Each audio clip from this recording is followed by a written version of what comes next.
It's summer, everyone, and I'm so excited to bring you today's video because we're talking about not just my favorite of all cruise destinations, but also I'll share a new tool I've discovered that has become my absolute go-to when I'm planning long-term cruising. Let's crunch some numbers. Hello, my friends. I can already tell this is going to be my favorite itinerary yet, and I'm even going to share some of the photos and video I took while I was at this destination, just because they're too amazing to not show off. So I hope you'll indulge me a little this time. For those of you who are new to my channel, I'm a cruise nerd and I'm also newly retired. And probably like a lot of you, I've heard these stories in the news, the ones that go viral, talking about couples who retired on cruise ships for less than it cost them to live on land.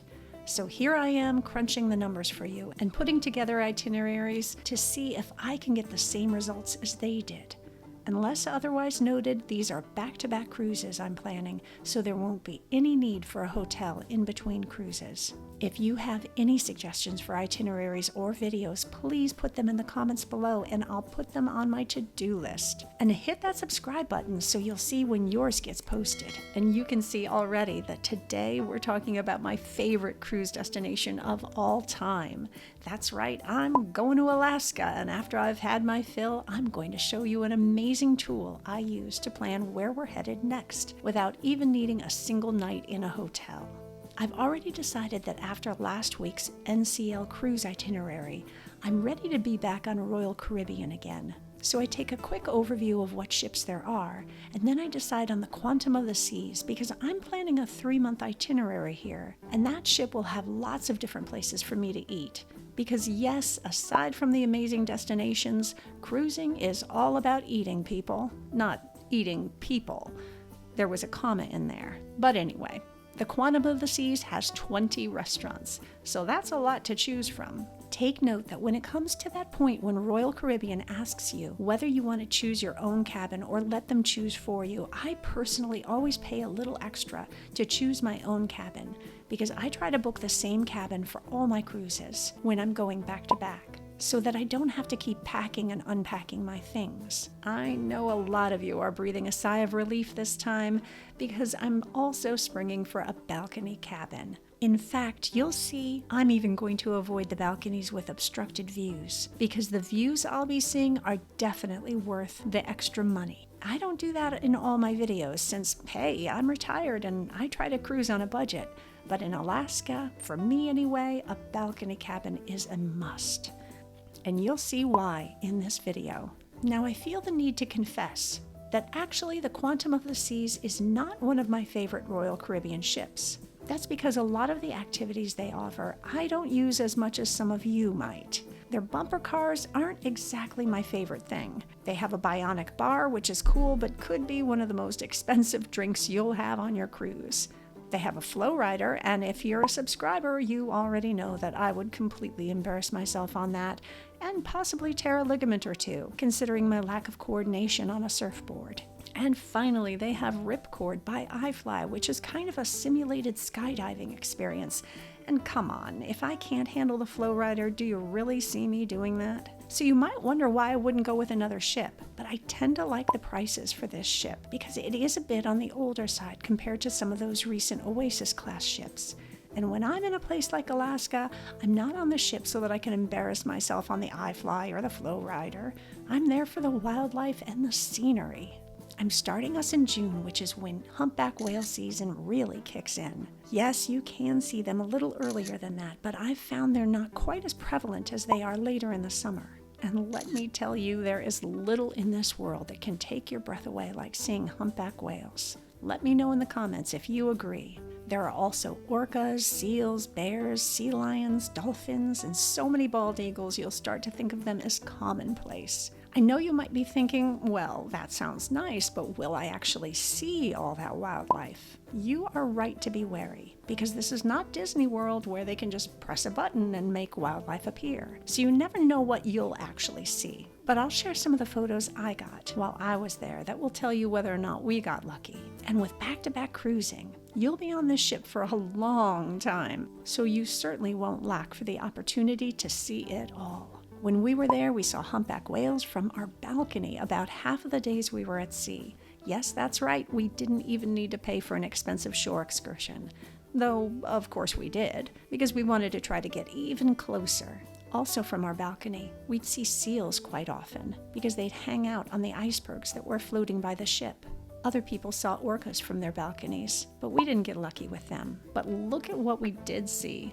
Yes, that's a massive pod of dolphins, the largest pod of dolphins I've ever seen. And again, we didn't pay extra to see it. We just got lucky because we happened to be sitting out on our balcony at the time. You can see why I'm going for a balcony cabin on this leg of our retirement, right? Then toss in some remarkable shore excursions. They have some amazing ones, from riding on a dog sled to landing in a helicopter on a glacier. Or my particular favorite, taking a float plane to see bears. You will not be lacking for excitement, but keep in mind as you see these numbers coming in that you will want to budget quite a bit separately for some shore excursions. You won't need to do them every time you're in port, but I hate to see you not do at least a few in Alaska because they are such a unique experience. And then there's the scenery. I cannot even express in words how beautiful Alaska is. The mountains and glaciers that we saw from our balcony are simply extraordinary. I know you might think that all these back-to-back cruises would get a little redundant in Alaska, but the scenery is always changing through the season, and I don't know about you, but I just can't get bored of seeing it all. So that brings us to a total of $49,897.66 for our once-in-a-lifetime summer in Alaska. And that's for 2 people in a balcony cabin. Now throw in 13 weeks worth of Royal Caribbean standard gratuities, and we're at $53,173.66. That's for 3 months of cruises. So if we wanted to estimate how much it would be for a year on the Quantum of the Seas, we can multiply it by 4 and get our estimate of $212,694.64. If you're curious to see how that estimate sizes up to the real deal, I did a video on that too, and I'll post it in the description below. Although I will say that in this particular circumstance, I think this estimate for a year on the Quantum far exceeds the reality of it, because I've noticed that Alaska cruises are among the most expensive cruises Royal Caribbean offers. And please remember that these prices are always fluctuating.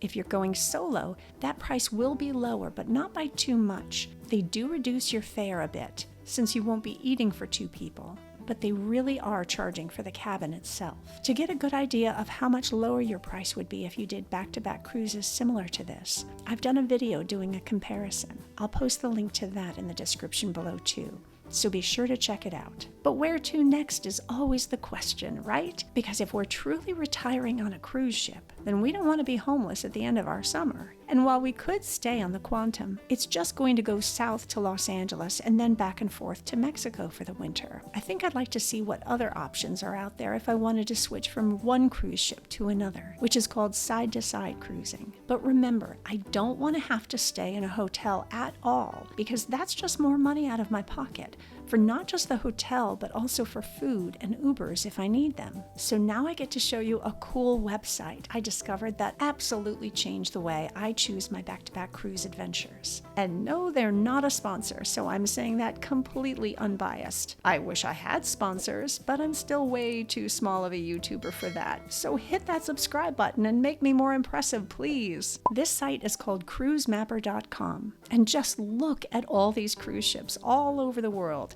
Doesn't that site just make you hungry for adventure and travel? So I first find the port where I'm ending my time on the Quantum of the Seas, which is Seattle. Then I look for the day, which is September 1st, 2025, and I can see all the other cruise ships that will be in the same port on that same day. So I like the idea of getting on board Norwegian Cruise Line at this point, because after 3 months on Royal Caribbean, I could really enjoy NCL's free drink package. Then I can click on the ship I'll be on and see all of its itineraries. So I scroll to when I'll be on board, and I can see I'll get a few more weeks in Alaska on a different ship, which is always a fun experience, especially since I'll be going from a big ship to a smaller ship.